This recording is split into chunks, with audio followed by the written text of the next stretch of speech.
Undertaker के WWE में 10 सबसे फनी किस्से। Number 10, mini Undertaker.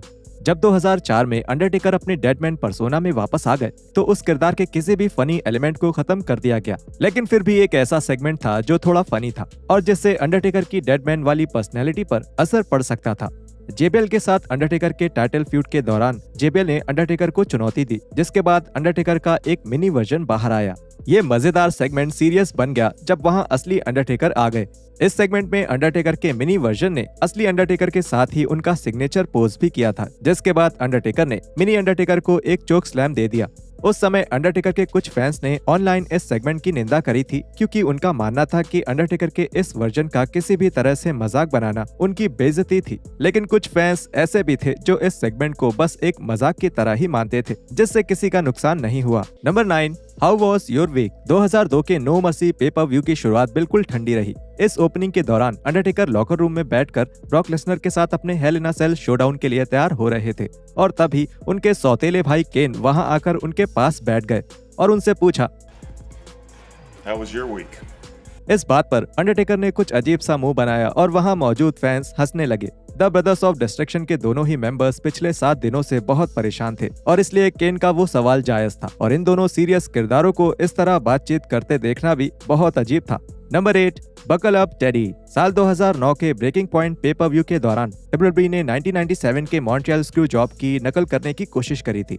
उस शो के मेन इवेंट में वर्ल्ड चैंपियन सीएम पंक ने अंडरटेकर के हेल्स गेट की वजह से टैप आउट कर दिया और तभी स्मैकडाउन के जीएम टेडी लॉन्ग ने अंडरटेकर को बताया कि हेल्स गेट मूव बैन किया जा चुका है। लॉन्ग ने मैच को जारी रखने का आदेश दिया और फिर जब एक और बार बेल बजी तो पंक ने अंडरटेकर को एक एनाकोंडा वाइस में दबा लिया और अंडरटेकर के टैप आउट करने से पहले ही बेल बजा दी गई। इसके अगले स्मैकडाउन एडिशन में लॉन्ग अपने पार्किंग लॉट में एक लीमो में बैठे और फिर ये दिखाया गया कि अंडरटेकर ही उस गाड़ी के ड्राइवर थे और उन्होंने कहा, Buckle up, Teddy.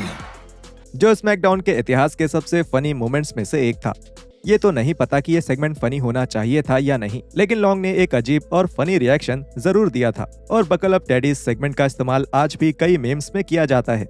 अंडरटेकर और लॉन्ग की ये स्टोरी लाइन का कोई खास मतलब नहीं निकला और ये साफ दिख रहा था कि ऐसा इसलिए किया गया क्योंकि डब्ल्यूडब्ल्यूई को पंक को वर्ल्ड चैंपियन बनाए रखना था, साथ ही अंडरटेकर को क्रेडिबल भी दिखाना था और मॉन्ट्रियल स्क्रू जॉब का एक गंदा और अजीब नाटक ही डब्ल्यूडब्ल्यूई को इसका एक लौता रास्ता लगा। Number 7, those damned pants. पिछले 20 सालों से यही समझा जा रहा था कि 2000 सर्वाइवर सीरीज इवेंट के दौरान अंडरटेकर ने वो भद्दे स्नेक प्रिंट वाले पैंट्स इसलिए पहने थे क्योंकि उनका गियर खो गया था। अंडरटेकर इस इवेंट में कर्ट एंगल के खिलाफ डब्ल्यूडब्ल्यूई टाइटल के लिए मैच लड़ रहे थे और हालांकि ये एक बड़ा पेपर व्यू मैच होना चाहिए था, लेकिन लोगों का ध्यान सिर्फ अंडरटेकर के कपड़ों पर ही था। अपने 6 फीट अंडर पॉडकास्ट पर अंडरटेकर ने बताया कि उन्होंने उस पेपर व्यू में वो पैंट्स क्यों पहने थे और इस दौरान उन्होंने उस लेडी के साथ अपनी बातचीत भी बताई जो उनके कपड़े बनाती थी। मुझे याद है मैं उसके पास गया था, मैं उस वक्त अमेरिकन बैडएस था। मैं उसके पास गया और उसने कहा, तुम सर्वाइवर सीरीज के लिए क्या करना चाहते हो? मैंने कहा, मैं पाइथन स्किन पैंट्स पहनना चाहता हूँ। उसने मुझे घूरा और कहा, नहीं, बिल्कुल नहीं, लेकिन वो जबरदस्त लगेंगे, सोचो जरा। Snake skin pants? मार्क, नहीं, क्या तुम मजाक कर रहे हो? मुझे लगा उसे ये आइडिया अच्छा लगेगा। तुम बहुत बड़े हो, ये भद्दा लगेगा। नहीं, ये अमेरिकन बैडएस का सबसे कूल प्रेजेंटेशन लगेगा। नहीं मार्क, ये नहीं होगा।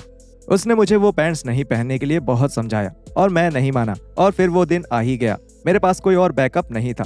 जब मैंने उन्हें पहना और देखा तो मैंने सोचा, हे भगवान, तुम आज कर्ट एंगल के खिलाफ मेन इवेंट में हो और तुम ऐसे लग रहे हो जैसे तुम गॉडफादर की पैंट्स पहनकर आ गए हो। इसके बाद अंडरटेकर ने कभी वो पैंट्स डब्ल्यूडब्ल्यूई टीवी पर नहीं पहना। Number 6, the Undertaker's hood gets stuck.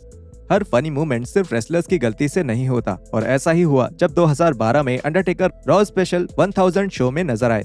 Taker अपने सौतेले भाई केन के साथ मिलकर कई लो कार्ड हील्स के खिलाफ लड़ रहे थे। ये सेगमेंट बहुत मनोरंजक था, लेकिन मैच शुरू होने से पहले ही अंडरटेकर के साथ एक बड़ा अटायर मैल फंक्शन हो गया। जब एंट्रेंस के दौरान अंडरटेकर अपना हुड हटा रहे थे तब उनका हुड अजीब ढंग से उनके सर पर अटक गया था। इसके बाद उस हुड को अपने सर से हटाने की कोशिश करते हुए अंडरटेकर बहुत अजीब लग रहे थे। डैलास मॉर्निंग न्यूज पर अपने अपीयरेंस के दौरान उन्होंने इस गलती के बारे में बात करी थी। हमारे ओपोनेंट्स ने एंट्री करी, फिर केन ने भी अपनी एंट्री करी और फिर मैंने, और फिर जब मैं अपना कोट उतारने लगा तब वो मुड़ गया। वो मेरे सर पर अटक गया था। मेरे एमएमए मिट्स में जितना मैं उसे निकालने की कोशिश करता वो उतना ही टाइट हो रहा था क्योंकि उस कोट का लेदर बहुत मोटा था। मैं उस कोट से नहीं निकल पा रहा था और ये मंडे नाइट रॉ था। ये लाइव होता है। Number 5, motorcycle mishap. 2003 का वेंजेंस इवेंट बहुत शानदार हुआ था और उसके साथ ही ये स्मैकडाउन का पहला ब्रांड एक्सक्लूसिव इवेंट भी था। इस इवेंट के टॉप मैचेस में से एक जॉन सीना और अंडरटेकर का मैच भी था और जब अंडरटेकर इस मैच के लिए अपनी मोटरसाइकिल पर एंट्री कर रहे थे तब कुछ गड़बड़ हो गई थी, जिसकी वजह से अंडरटेकर को उसी समय स्क्रिप्ट से हटकर कुछ करना पड़ा। अंडरटेकर की बाइक एंट्री के दौरान खराब हो गई और अंडरटेकर को ये समझने में कुछ सेकंड्स लगे और फिर आखिर में अंडरटेकर रिंग तक आराम से चलते हुए आए। ऐसे सिचुएशन में कोई भी रेसलर अजीब महसूस कर सकता है और अंडरटेकर ने इसे बहुत अच्छे से संभाला। Number 4, the Undertaker makes Kane break character.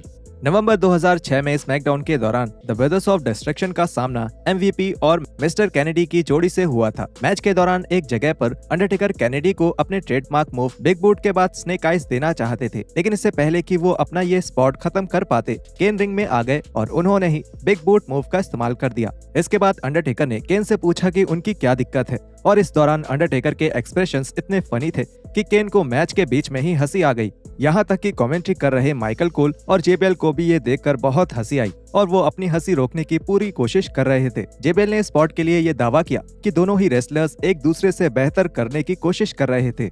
Number 3, blood does what. अपने लेजेंडरी करियर के ज्यादातर हिस्सों में अंडरटेकर ने बेहतरीन प्रोमोस दिए हैं जो देखने में कभी खराब नहीं लगे हैं, लेकिन 2001 में एक प्रोमो के दौरान द अंडरटेकर ने सबको परेशान और कंफ्यूज कर दिया था। रॉ के 29 जनवरी वाले एडिशन में अंडरटेकर ने केन के साथ बैक स्टेज में रिकिशी और हाकू के खिलाफ एक प्रोमो दिया, जिनके खिलाफ उस हफ्ते के स्मैकडाउन में उनका एक फर्स्ट ब्लड मैच होने वाला था। उस प्रोमो में अंडरटेकर ने कहा था कि खून देखकर वो उत्साहित हो जाते हैं और अगर इतना काफी नहीं था तो इसके बाद उन्होंने ये भी कहा कि दूसरों का खून बहाना उनको और भी ज्यादा अच्छा लगता है। ये प्रोमो काफी सीरियस होना चाहिए था, लेकिन अंडरटेकर के बोलने का तरीका इतना अजीब था कि इसे कोई सीरियसली नहीं ले सकता था। Number 2, the dead man's hilarious laugh. 2015 के समरस्लैम इवेंट के मेन इवेंट में अंडरटेकर और ब्रॉक के रेसलमेनिया 30 मैच का ही एक रीमैच हुआ था। ये मैच उनके रेसलमेनिया मैच से 100 गुना बेहतर था और इस मैच में एक बेहतरीन स्टोरी लाइन, शानदार एक्शंस और कुछ ऐसे मोमेंट्स थे जो आगे चलकर मीम्स बन गए। इस मैच के सबसे यादगार मोमेंट्स में से एक में ब्रॉक लेसनर बैठकर अंडरटेकर पर हंसने लगे, जिसके बाद अंडरटेकर अपने अंदाज में उठकर बैठ गए और लेसनर की नकल करने लगे। क्या ये कॉर्नी था? बेशक, लेकिन अंडरटेकर को इस तरह की हरकत करते हुए देखना बहुत अच्छा था और इससे उनका वो अंदाज देखने को मिला जो पहले कभी नहीं दिखाया गया। Number 1, the Taker Rooney. अक्सर ही जब रॉ या स्मैकडाउन खत्म होता है तब WWE के रेसलर्स कुछ ऐसा करना चाहते हैं जो फैंस को हमेशा याद रहे। 2002 में रॉ के एक एपिसोड के बाद Undertaker, the rock, triple H, Booker T और विंस मैकमैन के साथ और भी बहुत सारे रेसलर्स रिंग में मौजूद थे और वो एक एक करके स्पिनर रूनी कर रहे थे। लेकिन जब अंडरटेकर की ऐसा करने की बारी आई तो वो अपने किरदार के साथ ऐसा कर ही नहीं पाए। ये सेगमेंट YouTube पर देखा जा सकता है और ये साफ दिखता है कि द अंडरटेकर किस कदर अपने किरदार में रहना पसंद करते थे। और ये भी साफ दिखता है कि इस सेगमेंट्स में ऐसे कई पल थे जब अंडरटेकर सोच रहे थे कि उन्हें ये स्पॉट करना चाहिए या नहीं। क्रिस वैन फ्लीट के साथ एक इंटरव्यू के दौरान अंडरटेकर ने बताया कि स्पिनर रूनी ही एक ऐसी चीज थी जो उन्होंने WWE में रहते हुए करने से मना किया था। मैं उससे, विंस मैकमैन से हमेशा कहता था, मुझे फर्क नहीं पड़ता तुम कौन हो, क्या करते हो, लेकिन तुम मुझसे ये नहीं करा सकते और आप विंस को नहीं बता सकते कि आप क्या करोगे क्या नहीं, क्योंकि उसके बाद वो आपसे वही कराना चाहेगा। लेकिन मैं ये कह सकता हूँ कि वो मुझसे कभी टेक रूनी नहीं करा पाया तो मैं जीत गया। विंस के साथ ये एक ही लड़ाई थी जो मैं जीता। और यहाँ खत्म होते हैं WWE में अंडरटेकर के 10 सबसे फनी मोमेंट्स। वीडियो कैसी लगी ये हमें नीचे कमेंट्स करके जरूर बताएं और हम मिलते हैं आपसे अगली वीडियो में ऐसे ही कुछ और रेसलिंग कंटेंट के साथ।